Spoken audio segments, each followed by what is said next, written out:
Hey, what's going on, Rugby Rant fans? It's the Hammer, and I'm back. We haven't done one of these in a while. It's a run, pass, or kick episode, and we've got a super cool guest. I've been excited for this one for quite some time because we have a guy that's new to the MLR, and more importantly for me, yeah, that's right, Robbie, 2 teams. We've got an individual that's joined the Chicago Hounds and is new to the Chicago Hounds, and this guy has had an incredible impact upon the team. I mean, 4-1 as we're heading, as of this recording time, 4-1 as we head into week 6, going down to the NOLA Gold. So I'm excited to talk to this individual. And the person is none other than Mitch Short from the Chicago Hounds, Scrumhalf extraordinaire. Mitch, what's going on, brother? Hi Rob, I'm very well, and thanks for having me on. I'm looking forward to having a chat.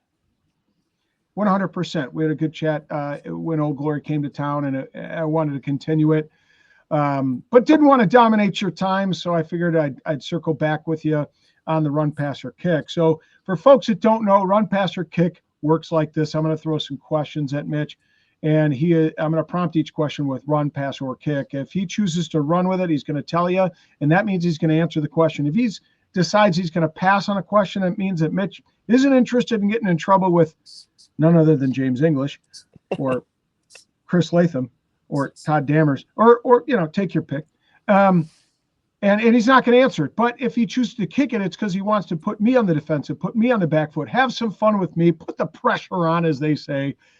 And we know scrum halves like to do that, have their chasers get under that high ball.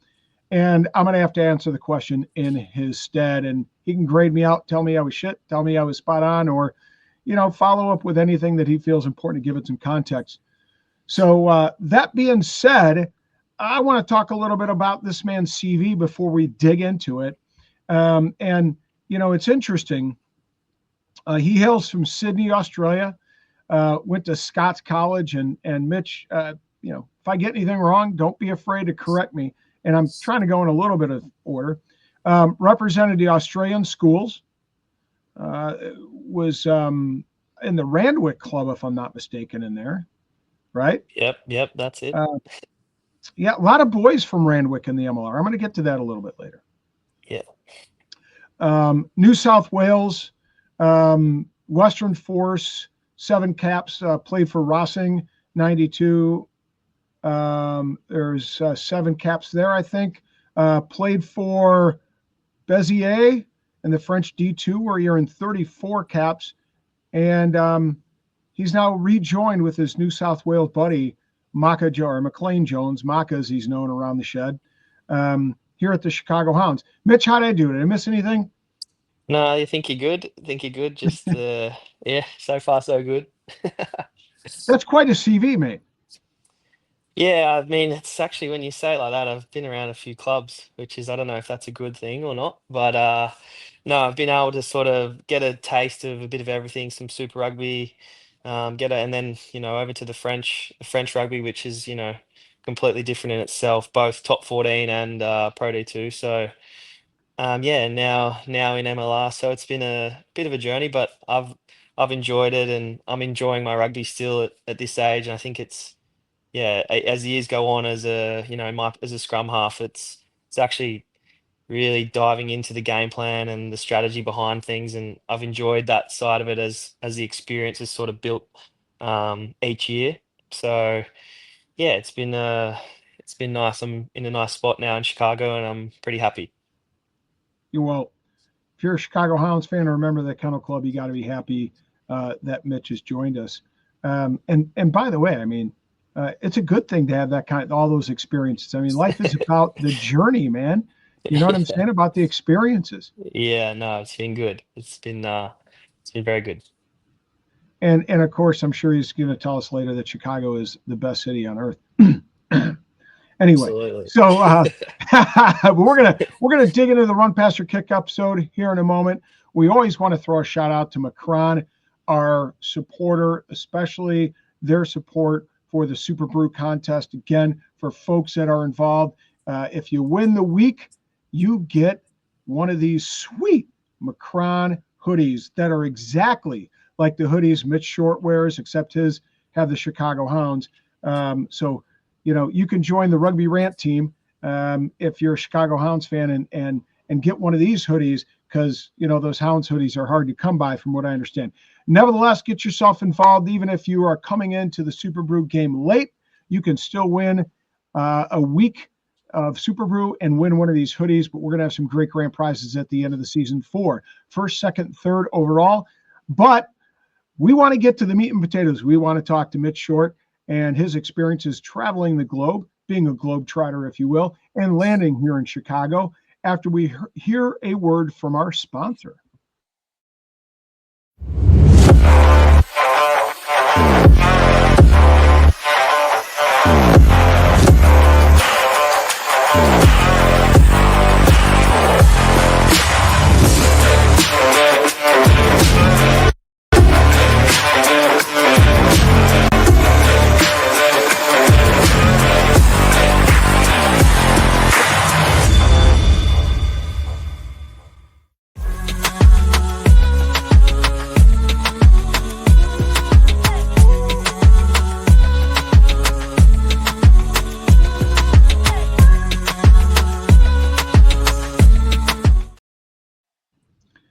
All right. Enough with all the pleasantries. I think Mitch is ready to get after it, just like all the good scrum halves out there. They want their hands on the ball and they want to get after it and show what they can do. And I'm sure he's chomping at the bit. Again, for those just joining us, we've got none other than Mitch Short from the Chicago Hounds, scrum half extraordinaire from the Chicago Hounds, traveling the globe, but he's landed himself here in Chicago where he and his partner, Sophie, are enjoying the fine life, the niceties of being in the Windy City. And it's been pretty windy the last couple of days for those that don't know. Nevertheless, Mitch, are you ready for the Run Passer Kick Challenge? I'm ready. Bring He's it on. like, yeah, let's get it on. For Christ's sake, Hammerschmidt, quit talking. This show's about me. All right. So I got to ask, you don't have much of a public social media presence. You keep your Insta private. Your Facebook is pretty minimal.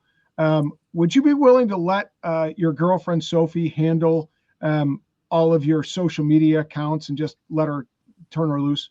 Yeah, I should. I'm letting you down there. I just saw you followed me a little bit earlier, and I actually felt bad because I am pretty boring on there. I'm not a regular poster. Sophie's quick to remind me that I don't put a lot up, so I'm probably losing. Every time I put up a photo, I probably lose followers because they forget, that I post once every year, and it just reminds them how boring I actually am. So it's apologies for that, but I'm just not very good with that stuff. I'm not sure. I'm just not much of an oversharer, unfortunately. No, well, it's okay, mate. I saw you dressed in a wig in like 2014, and now I understand why you keep those things private. No, I'm just kidding. But Exactly. what was funny, folks, we're going to talk about it a little later. Mitch was on a podcast, I think it was out of Australia, talks a little bit about an injury he sustained. And again, we'll get to that. But I think in the background, I heard somebody yelling at you. I heard a female voice on there, if I'm not mistaken, jumping on the podcast or trying to jump on the podcast. I can't remember what podcast was that. I don't know. Not He's sure. I he's did live in claiming a share ignorance, house. folks.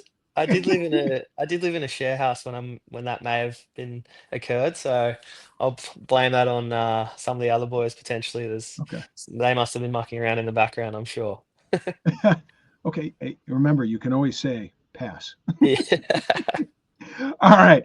So let's get into the run, pass, or kick. With that being said, run, pass, or kick. When we spoke after the Old Glory match, you and Sophie were going to be heading to the Grand Canyon for the bye week. Run, pass, or kick. Why did you guys decide to make the trek all the way out west and see the Grand Canyon? And by the way, stop in Vegas, from what I understand. Yeah, I'll run with that.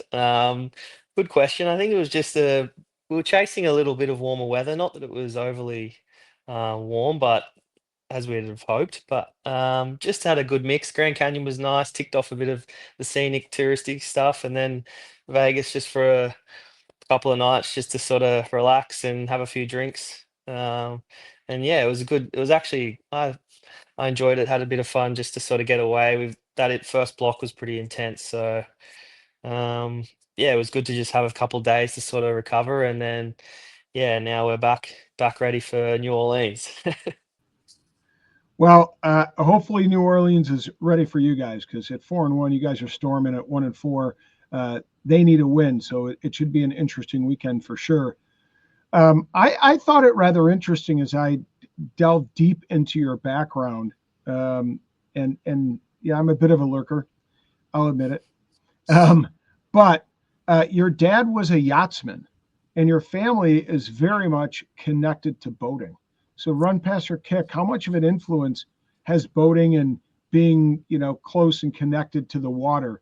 Um, how much of an influence it's had on your life? Run, pass, or kick. Yeah, run. No, that's right. He was a big sailor and boat dealer. We actually sold an American brand of boat called Sea Ray back in the day. So been over here when I was a bit younger. So, but yeah, the water was, a big part of growing up. We were around in Sydney. It's obviously a great spot for boating and the water in general. So, yeah, it was just a growing up. That was probably the Sunday thing. Rugby was on the Saturday, and then we'd go on the water on the Sunday, either sailing or yeah, um, just relaxing out there. So yeah, that's just a bit of me growing up, really.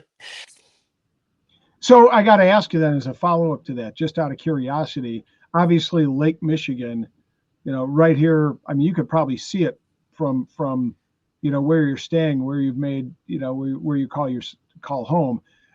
Is that something you have interested in doing? Is getting out on Lake Michigan and checking out those waters? Yeah, for sure. I mean, it's been frozen for a little bit here, and I'm Yeah. actually in Streeterville, right on the edge, so I can just get a little view out my window here. But yeah, just waiting for the weather to warm up, and I'll be straight in there. A couple of boys have been on their day off in, but I'm a little bit afraid of that. So just waiting for maybe give it a 3 or 4 weeks, and then yeah, I'll be straight out there. But and also, the architectural tour here. Want to go through and learn about a bit of the history of on the river here. Oh, that's highly recommended. Yeah, I've I've done heard actually. big things. It is, and there's two different types. One of them takes you, kind of more inland rather than out into Lake Michigan. So it's worth doing them both. I've done them Mm, both, and they're both fabulous. So um, definitely worth your time, and catch it when it's nice weather and you can really enjoy it. yeah, that's it. That's it.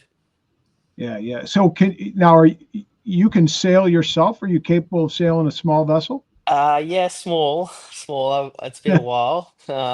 Just sort of got caught up in the rugby stuff. So, but yeah, I used to do a little bit of smaller racing on an Optimus just to sort of learn when I was a bit younger. But it's just a single hand boat where you're just by yourself managing one sail, so it's nothing too crazy. But that's sort of I got a little taste. Nothing too crazy. I wouldn't be saying I'm too advanced, but yeah, enough to get by. I'd say.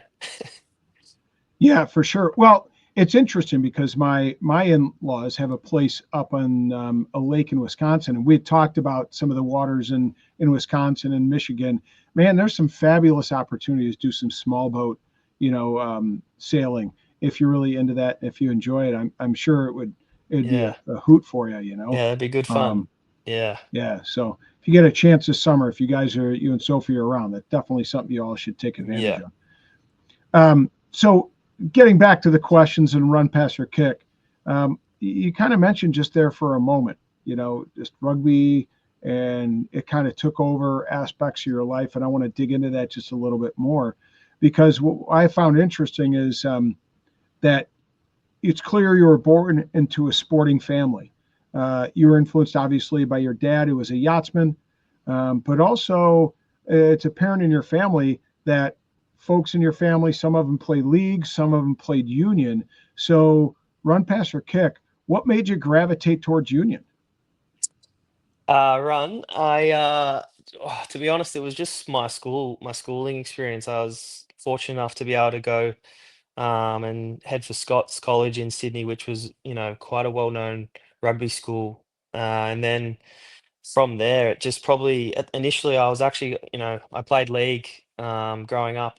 and probably preferred that for sure, to be honest. And then yeah, it was just school was the biggest one thing. It sort of changed as I played a little bit more and understood the game. I started to enjoy it a little bit more, and then it just probably grew from there. And I got to a point of probably 2 years into my union that I you couldn't play both. It was just, the schooling commitments and whatnot were too much, and you had to sort of stick with rugby, being the school sport. So that was probably how it sort of came about, and then yeah, I just sort of slowly lost touch with league, and now I just, I'm all union, to be honest. I watch league casually back home, just keep an eye on it just for a bit of fun. But yeah, yeah, I think union's the sport for me. I hear you. Now, if preseason wouldn't have gotten in the way, would you have gone out to Las Vegas to watch the NRL matches that were out there? Yes, sure. The Cronulla Sharks actually played this year. I was devastated that the dates didn't line up because my yeah, grew up down in Cronulla region. I was 10 minutes from Cronulla Beach, so that was I was actually yeah, it was quite a funny coincidence with the game. But yeah, I think can't remember who we played, but we had a game that weekend, so there was no way. Do you know or connected with any of the lads that played in that match at all? Nah, it's pretty too far gone, to be honest. Gotcha. Yeah, I had a good yeah, no, that was it really. Don't know anyone. Okay. All right, no worries. So, no flights or free tickets or anything like that. Obviously, if you don't know anyone, it's hard to get Unfortunately hard, not. hard yeah, hard to get those. But I gotta take everybody back to something I was referencing earlier as we were getting started, and I came across about an hour podcast interview. It was right around 2018 or 19, where Mitch was being interviewed. Really, it was a focus on the medical component and knee rehab and knee reconstruction. And I mentioned earlier that he had an ACL tear. Um, I think it was just after your debut with the Waratahs in 2018, if I'm not mistaken. Yep. Um, and you guys were in Durban when it happened. And it sounds to me as I was listening that you weren't even, you knew something was kind of wrong, but you weren't 100% sure. And you continue to play, scored a try or two in the process, but then at some point in the travel you realize that something was amiss in your knee. So run, pass, or kick, you continue to play even though you scored a try. You continue to play, and then it healed on its own. Is that Right. true? Yeah, that's true. It was a weird, very unique circumstances. Yeah, it was I came on off the bench, with about probably 20 minutes to go, and it happened sort of within the first 5 minutes of being on the field. And it just sort of yeah, I've explained before, but it just my leg sort of went a little bit numb, and I knew something was up, as you said, and I just played it out, not thinking too much. I guess adrenaline. It was my first, I think it was my first game for the Waratahs. So yeah, I just after that we flew that night. It was really sore, and I had mixed feelings. I was having a beer in the hotel, just sort of sitting there, happy that I debuted, but I was also a little bit worried because the physios were a little bit concerned with how I was sort of testing. And then yeah, the next day we flew to Argentina for the next game. It was a 2-week tour, and I had to get a scan, and yeah, that was basically I flew home. I was on the flight probably 2 days later. I didn't even stay for the game that weekend. I was straight home. But yeah, long story short, I sort of rehabbed conservatively just based on the symptoms that I had. I could still move quite well, which was, weird. So and I'd scanned twice, and it was ruptured. But there was signs that, and based on my symptoms, that the some of the fibers were reattaching, and so I kind of just sat out for an extended period, not as long as a traditional sort of rehab period would be for an ACL if you've had surgery. And then yeah, I had it. I just cont- got back into playing games, and I haven't really, yeah, touch wood. I haven't had any issues since. Now, in all honesty, I mean that's incredible. Like I've heard of guys like there's you're probably not familiar. You'd have to ask Corey Daniel from Old Glory DC. But there's a guy who wrestled at University of Iowa, one of the best wrestling college wrestling programs in the United States, and Spencer Lee. He actually wrestled on two blown ACLs and won a national Mm, championship, which is pretty mm. phenomenal. But I mean, that being said, your ability to overcome an ACL rupture is got to be a medical like rarity. As anybody asked to study you or study your physiology and what maybe allowed you to rehab and come back differently than most high level Yeah. athletes? Yeah, for sure. I actually scanned later on, just I was still at the Waratahs and, just to be honest, it was to scan just for curiosity from the doctors, just to sort of see what was really going on. And I just said I didn't I was a bit hesitant to sort of do it in case, they found issues and because I was still contracted at the time and playing and didn't want didn't want that to be a, a reason for things to Yeah. change. So I didn't actually see the scan, but I just said to the doctor, the doctors were great, and I just said, "I'll just let me know like what."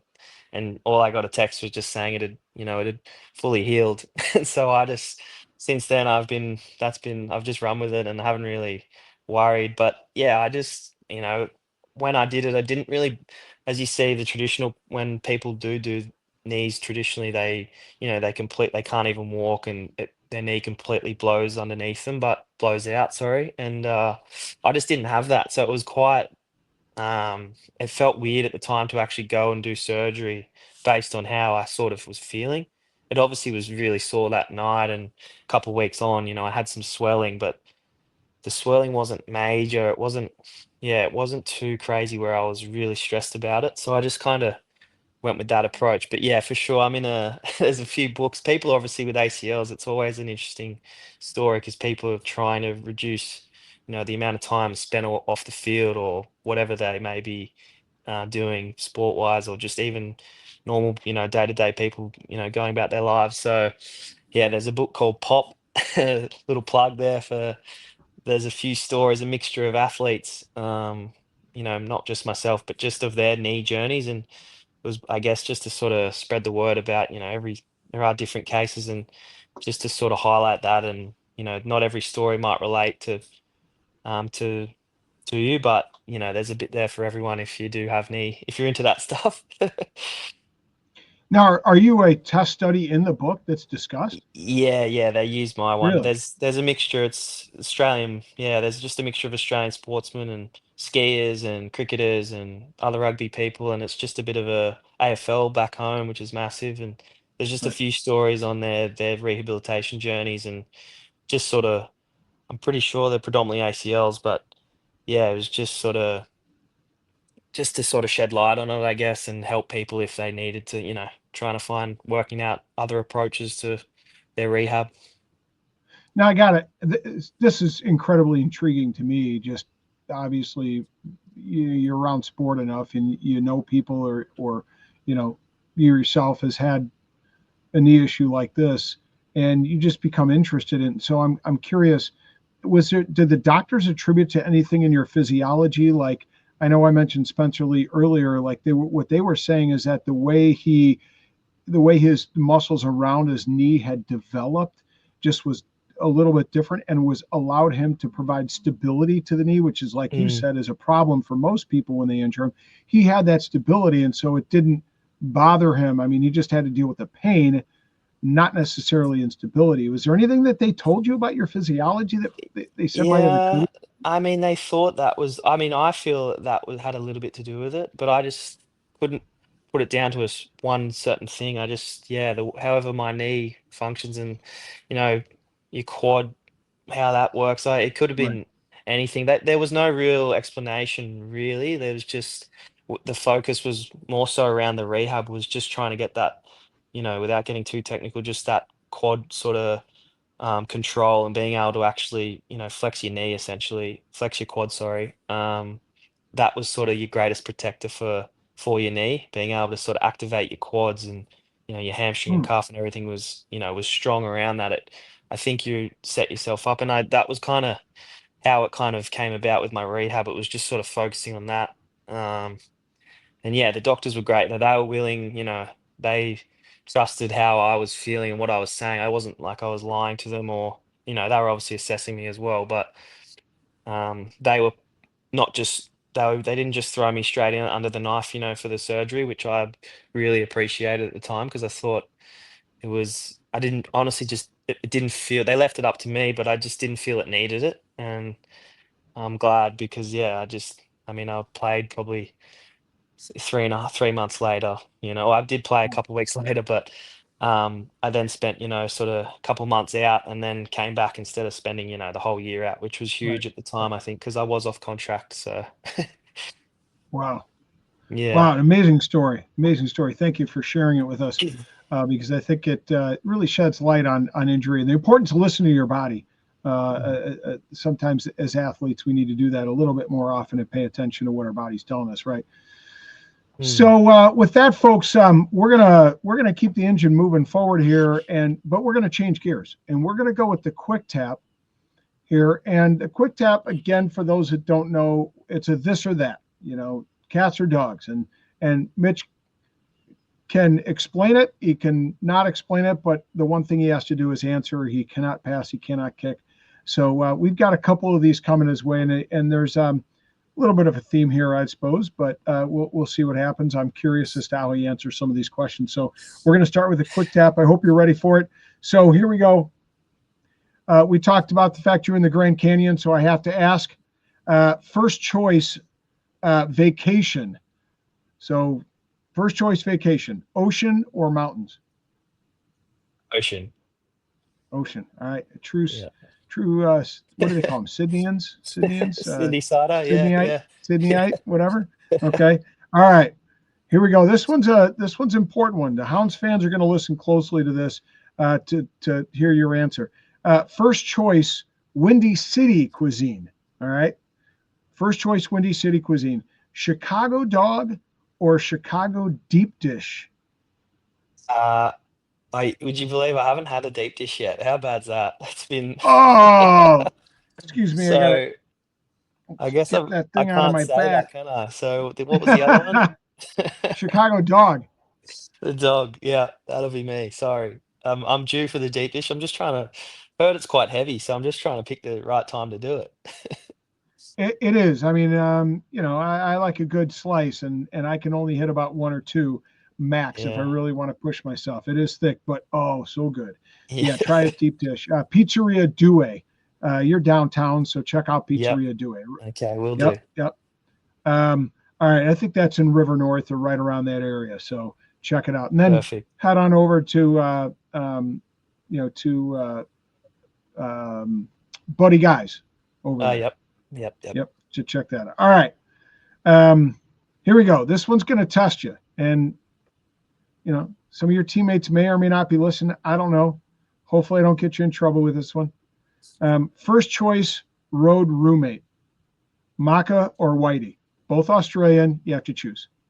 Oh, geez, I've got to go with Macca's. I'll stay loyal. I've had him as a roommate before back in Sydney, so sorry, Whitey, but Whitey's a great bloke. Don't get me wrong, but Macca, I'll give it to Macca. What? I bet you Whitey snores like a grizzly bear. A grizzly Yeah, bear. I've heard, but apparently I do too. Well, I know I do. So I actually, yeah, I've had Butcher's my roommate at the moment, and Okay. luckily he sort of scared me his first time. He had his sleeping mask and his earplugs, and I was a bit worried because I thought he might be a bit of a precious sleeper, but the earplugs have been a bit of a godsend because if they fall out, he's got me there just chainsawing away. All right. Here we go. Along the same lines here. I got to ask now. I, I know Maka's your mate. So, I've seen you post some pictures, you and Maka hanging out downtown. I get it. But now we're going to look on the wing. We're going to look to the finishers. So I got to ask this question. Who's your first choice hang?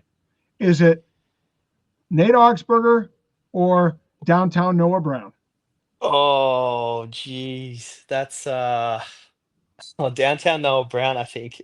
I've only seen little bits, it's quite early in the year. And I've heard some things. So yeah, I would say downtown Noah Brown. Um, but great choices. Yeah, well, I had to go with American Wingers. I mean, Yep, I they're a like good that. lot. They're a good lot. All right, here we go. Moving on to the next one. All right, first choice day off beverage. So you got the day off. Usually isn't Mm, that a Wednesday? Sometimes most weeks you get a Wednesday off. yeah, yep, Yeah. yep. Okay. Are we going with beer or coffee? Nah, coffee, coffee. Sophie's into the coffee, so Wednesday is a bit of, yeah, definitely a coffee. Okay, so as a coffee aficionado, I'm into the coffee too. Yep. What's your first choice coffee? I'm just a flat white, to be honest. I'm happy with a flat white or a latte. Okay. Wait, Yeah. Windsor Pretty, says the same thing. He got jazzed up over flat. Well, you pretty. know Sam Windsor, right? Yeah. Yeah, he Yeah. got jazzed up over flat whites. Although I got to say, I was a little disappointed. He talked about flat whites, and then he goes to Seattle. He's there 7 months, and he realized the best flat white he's ever had.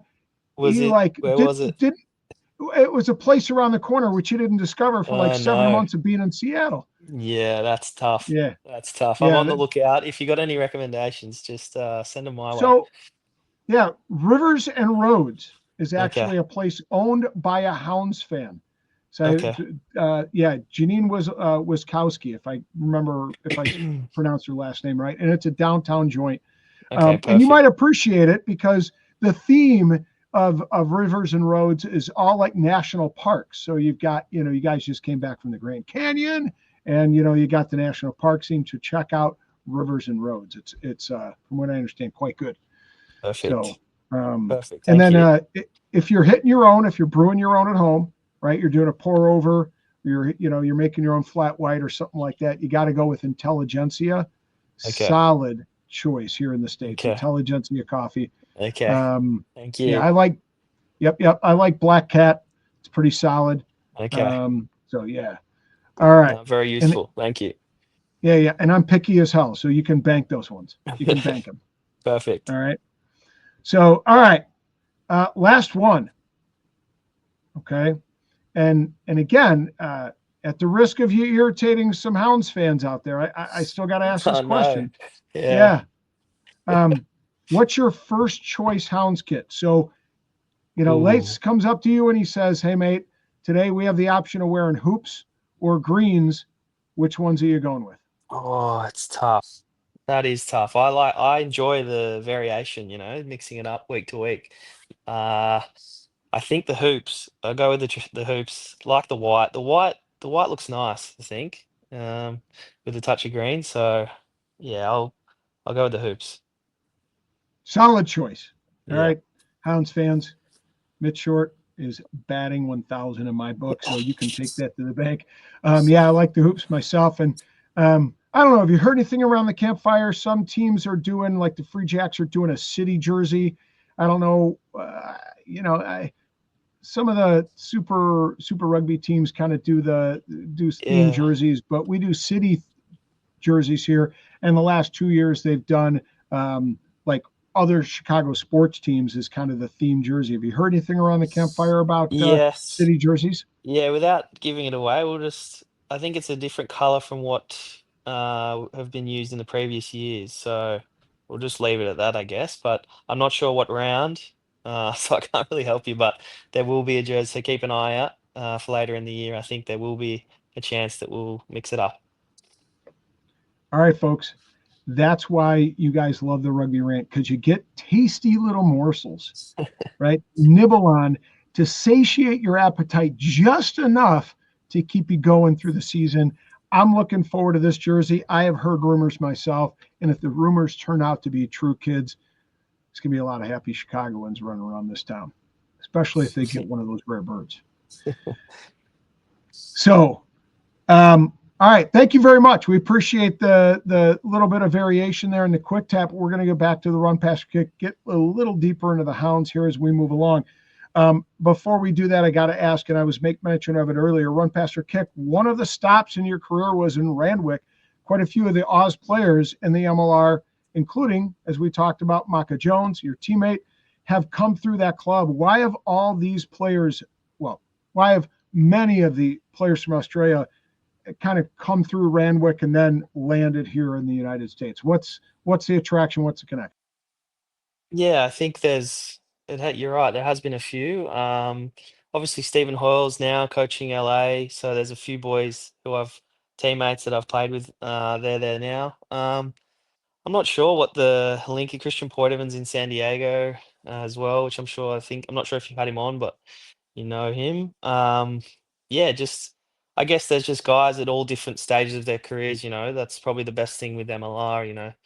There's older guys like myself, or a few younger guys who have only played club rugby back home and trying to take that next step and advance to develop their careers. So it's probably just a bit of everything, to be honest. I think it's just a coincidence. It's a strong competition back home, and guys are obviously trying to play well and look for opportunities. The game's so global now, you can try and, if you're good enough, find a spot anywhere. Like I've gone to France and now into the States. So yeah, I think just no coincidence. It's just um sorry, it is a coincidence. The boys are just, yeah, looking for that opportunity, I guess. Yeah, first of all, let me just say, you're still a young buck, my friend. Okay, you can't say an older guy like yourself. You're not old. I When feel you, it. I yeah, feel it. wait till you get to be 53. I keep telling this story. I played in an old boys game like when I turned 52, and I couldn't. I moved my head like this for a month. It was horrible. So, yeah, enjoy your youth while you can, Mitch. Yeah, I'm It's trying. That's why fleeting, I'm mate. here. It's That's fleeting. why I'm here. Well, let's talk about why you're here. It's funny you bring that up. Run, pass, or kick. What is it about Chicago and the Hounds that made the MLR appealing to you? Yeah, just probably the timing. I honestly hadn't. Macca had a little bit. I spoke to him obviously about Chicago itself and James. I had a conversation with James, and I just honestly didn't hear many bad words about Chicago. Or none really. And so it was just made it pretty easy for me. I was looking for an opportunity. I still wanted to keep playing. And just sort of little bit over France. I was sort of looking for a change up in my career, and this just sort of was the right fit, I think. And I'm pretty happy, pretty settled in now. Um, and yeah, enjoying it. Great guys. The organization's been amazing. Just how they've been very settled for a team that's only been around for 3 years. It's been quite seamless in that sense. I haven't had too many issues, and so yeah, it was just an easy choice, really. Uh, And I got to ask one of the things, and I talked about this on the broadcast just a few weeks ago. I interviewed Lauren Leal, the nutritionist that was hired by the Chicago Hounds. Have you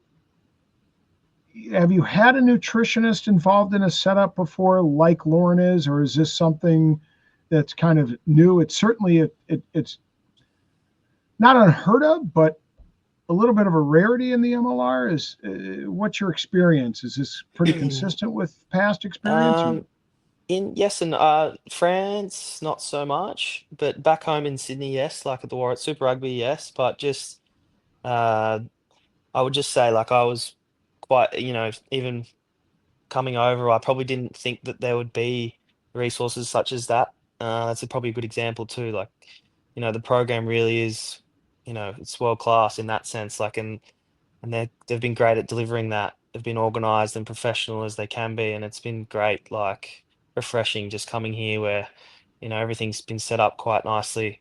And as I said, for so quickly too to have it all, underway. Like you would probably walk in and think that they've been around for a long time, the way that everything is set up and run and the facilities that they've got out there at SeatGeek. So yeah, it's been great. But yeah, has nutrition been around? Yes, but I probably wasn't expecting, resources such as that to be at the Hounds.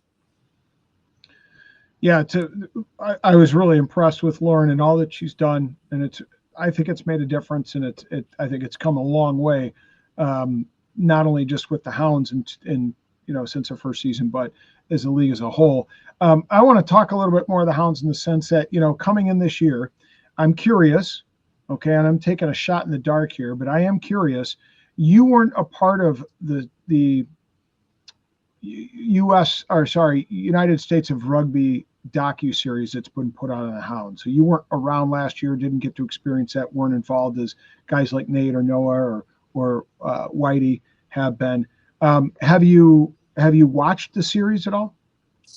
No, I haven't. I don't actually have the program that it's on, but we saw the premiere. We actually at our launch and got a good taste of it there. I was actually blown. I think, and I think some of the boys have mentioned general feedback has been how well it's been put together, and it gives fans and people that are interested a real insight into the day-to-day sort of life of an MLR player and an organization and a coach and everything that physios, everything that goes into it. So yeah, it's been quite. I haven't seen all of it, but and I've heard the boys talk about it occasionally. Just some of the things that are upcoming, events that occur throughout the season. But yeah, I think it's a good thing that the Hounds sort of and a few teams have done it, but just trying to give access and do show a different side to the sport really, which is quite cool. 100%. I've enjoyed it, and it's interesting. My wife has always been around rugby since I've gotten involved, and since our oldest son has been involved. But she's gotten more and more into it, and it's like it was weird because the other night she goes, "Are we going to watch on Friday night?" She goes, "Are we going to watch the newest episode?" And I was kind of surprised because that's not normally her bag. Normally, like I put so much rugby into the house that she has to run away from it. But the fact that she's actually super engaged in it tells me how the average person or fan might respond to watching it. It's really been, it's tremendous. It's been really cool, especially because I was, been around the team last year. I was able to see some things, and then to see it portrayed up there on the screen has been absolutely fabulous. So a lot of fun to watch it. So definitely worth a watch, folks, if you haven't gotten a chance yet. All right, so I got to ask, after 5 matches over 6 weeks, you guys, of course, are just coming off a bye week as of this conversation on a Tuesday night prior to the NOLA Gold match. The Hounds have had 3 different 10s, right? Hilson back, first week was Tim Swile, and then second, third week was Adrian Carlson. Yep. So run, pass, or kick, how difficult is it to adapt your game to the rotation of those 3 10s? Yeah, run.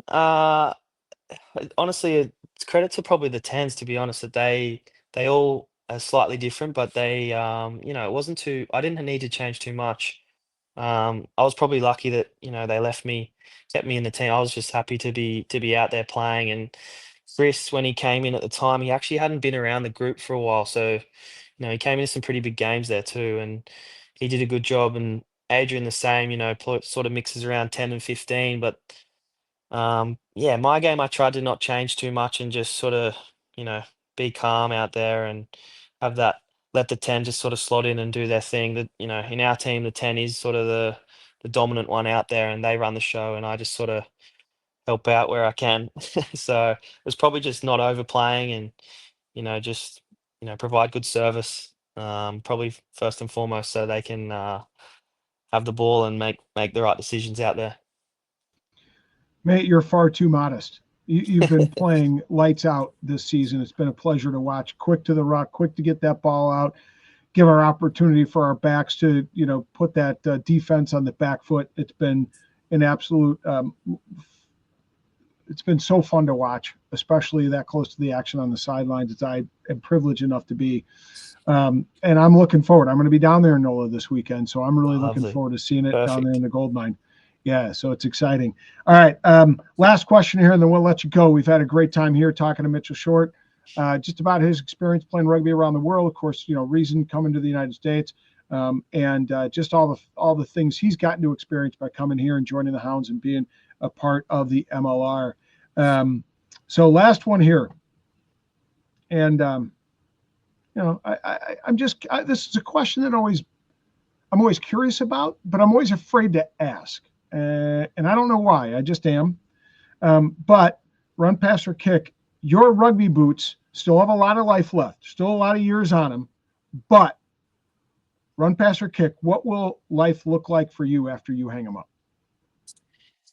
Yeah, good question. To be honest, I'm still sort of trying to work that out. I'm still trying to finish my business degree on the side. My on studying online currently, so I'm not actually fully qualified yet.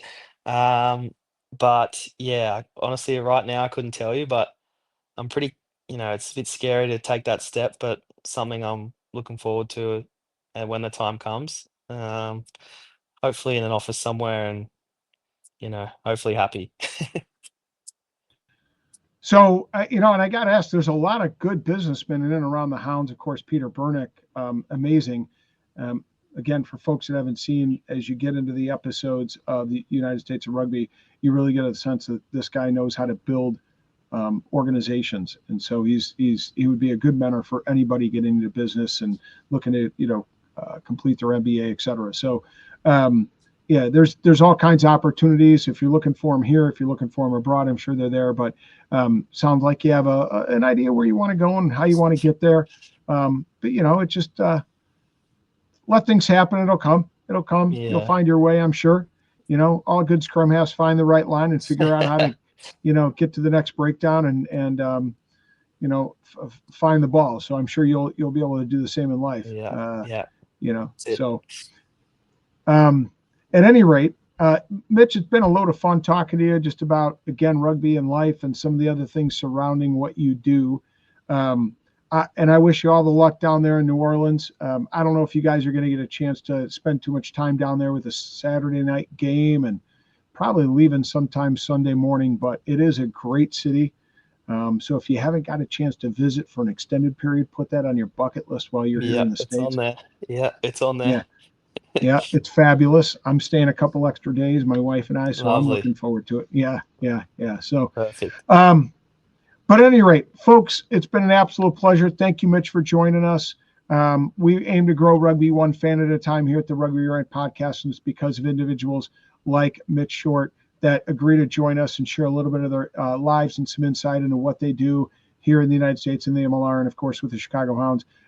That everybody benefits from that. So I want to deep down thank him very much. I probably owe him a pint or two, or maybe just a flat white. We'll take it easy. We'll just do a flat white sometime.